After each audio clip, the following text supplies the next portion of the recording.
تعبد الا اياه وبالوالدین احسانا۔ اور دوستو جڑی میں تھوڑے سامنے آیت کریمہ پیش کی تھی اللہ تعالیٰ کا قرآن کی فرمایا وَقَضَىٰ رَبُّكَ أَلَّا تَعْبُدُوا کہ تسی کلے اللہ تعالیٰ کی عبادت کرنی ہے، کلے اللہ تعالیٰ کی مشکل کشا مننا ہے، کلے اللہ تعالیٰ کو حاجت روا مننا ہے۔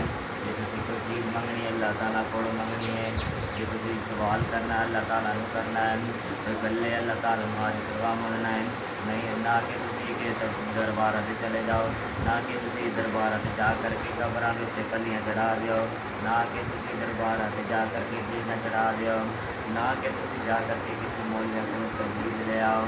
اور نہ دوستو بزرگوں اے آیت کریمہ آگے کی فرما رہی ہے وَقَضَىٰ رَبُّكَ أَلَّا تَعْبُدُوا إِلَّا إِيَّاهُ وَبِالْوَالِدَيْنِ إِحْسَانًا کہ تسی اپنے والدین جو کہ احسانات کرنے نے، والدین میں خوشحال رکھنا ہے۔